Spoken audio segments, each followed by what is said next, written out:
I've been looking to the Bible lately to find some sort of language to wrap around this kind of situation that we're in. We're kind of unmoored. We're not tethered to the routines of our daily lives anymore. The normal ways that we would make sense of our lives and the situations that we're in, they aren't working in the same ways. But what I'm struck by is that the Bible actually speaks immediately into that.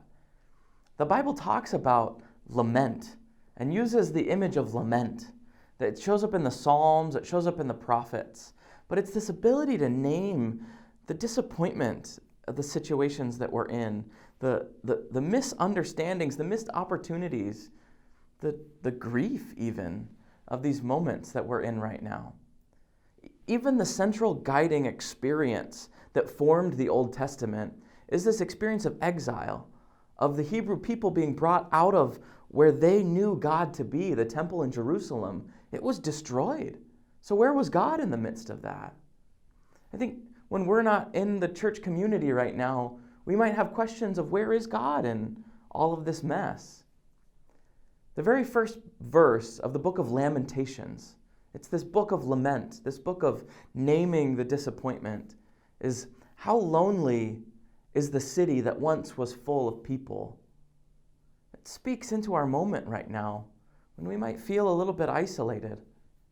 And I wonder if now, even in the season of Lent, when we're acknowledging our brokenness and even our sin or despair, if we can also take some time to lament the things that are missing, to name them and really feel that their absence.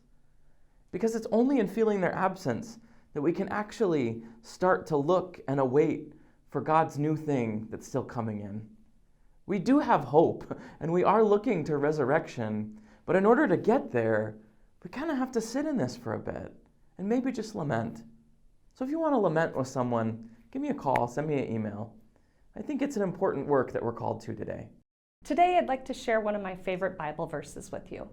1 Peter 5:7. Cast all your worry on him because he cares for you. A few years ago, when my then 7-year-old son was leaving Sunday school, he was handed a sticker with this Bible verse on it. He read it and handed it to me saying, "Mom, I think you need this." At the time, I didn't think a lot about it, but placed it directly on the wall over my nightstand.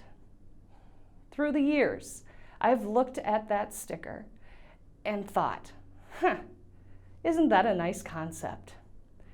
It's only been in the last year that this verse has really hit home for me, as I have gone through a divorce and am dealing with the effects of it on my teenage children.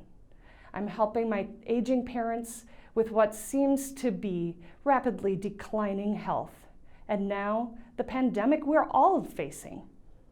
I take it upon myself to substitute the word worry with any emotion that I'm feeling that I'm unsure how to deal with, because God cares for me. I invite you to also cast your worry, your fear, your anxiety, even your anger on him, because he cares for you.